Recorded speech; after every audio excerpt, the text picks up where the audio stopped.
Salute, salute, salute. What it is, what it do, what's happening, man. This is Nocturnal Thoughts. Real quick video, then I'm gonna get out the way. My thoughts on the press conference for the long anticipated rematch between the Tartan Tornado Josh Taylor and Jack Catterall. The first fight, controversial, victory went towards Josh Taylor, the champion at the time. And Jack Catterall did his best, but he didn't upset the apple cart. And he went in there as an underdog, but he had a hell of a performance. Very crafty, cagey, old school throwback type of, kind of remind me of a James J. Braddock. Get down low, crouch down low, you know what I'm saying? Push you off, time you with his jab, good with his counters. Just had a great performance, scored a knockdown. I think that in the championship rounds, though, I think physically he started to fatigue out, and his body language sort of started to portray him. And on the other side of that, Josh Taylor, his body language was that of a champion down the stretch. He started putting his foot on the gas. His timing was still off. His distance was still off. He was overshooting his jab. There was a lot of clinching, but Josh Taylor didn't have the greatest performance. He looked off balance a lot. What else can I say? He was starting to show like maybe he was on the decline, and then they was going to rematch.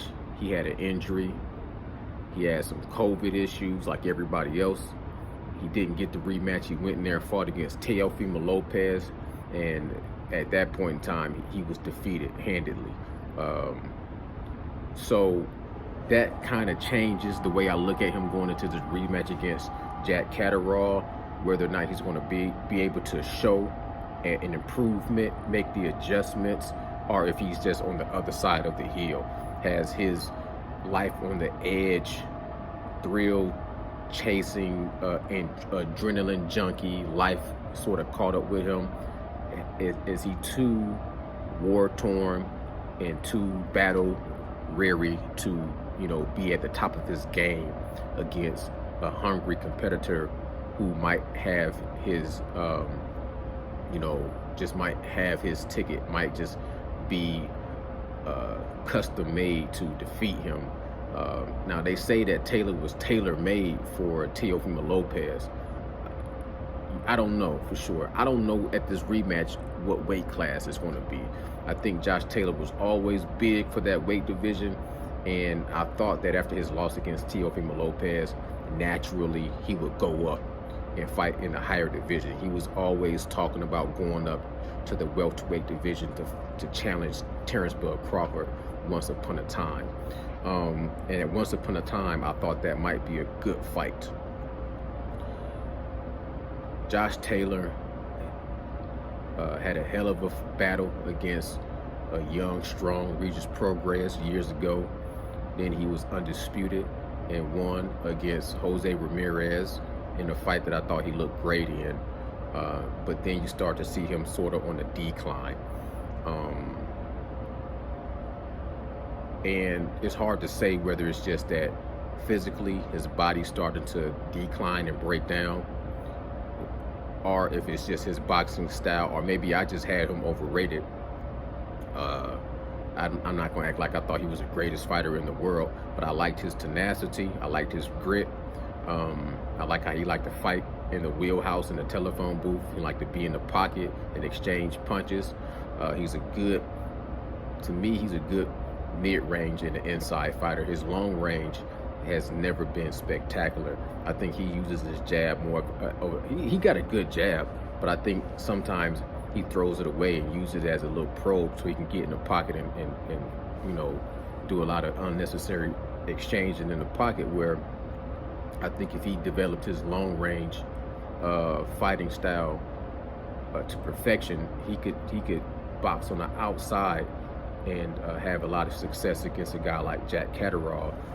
But Jack Catterall, he makes his target small. He gets down low. I think he's shorter, but he gets down low, and he got good movement. and his jab was clean and crispy, and he had good timing. And whenever things would get too close, you know, he's a strong guy that could really just shoulder shrug you and push you off. And then that momentum of him pushing you off, when you would try to re-engage that line, he would slip down and just throw a jab. And he would do that time and time again, and it really had Josh Taylor frustrated. So I think this second fight is going to be very interesting. Who's going to make the adjustments? If he's going to come in better condition, if Josh Taylor is past his prime and that he won't be able to be the same fighter he was when he was at the elite level. But I think that this fight has a good build-up, a good backstory, and the rematch should be action-packed. It should be a little barn burner. And whoever comes out victorious, I think that's going to put them back in the conversations of, you know, championship, elite level, might even a trilogy. But we'll see how this fight goes.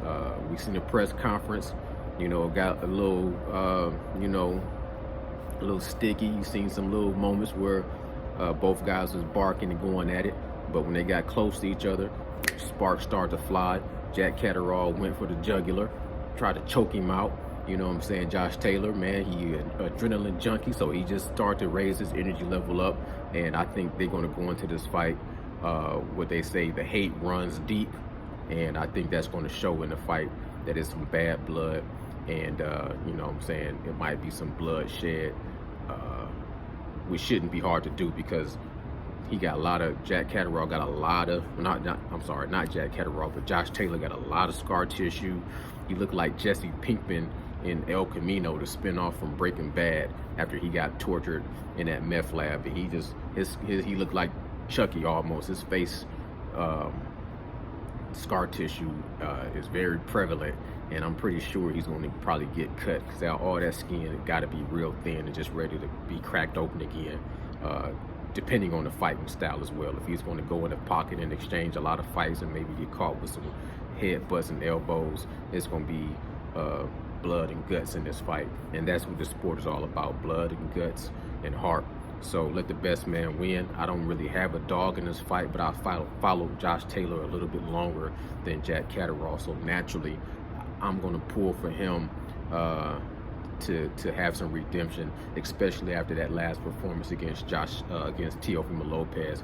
I like to see the champions go out on top, and but that might not be possible. I'm sure Jack Catterall got other plans in mind.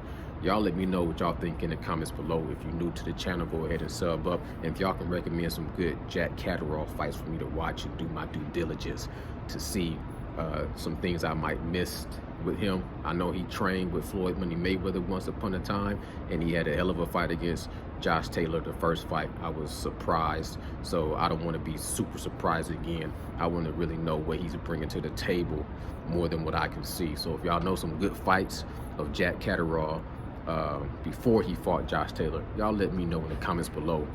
This is Nocturnal Thoughts, man. I'm signing out. Salute, salute, salute.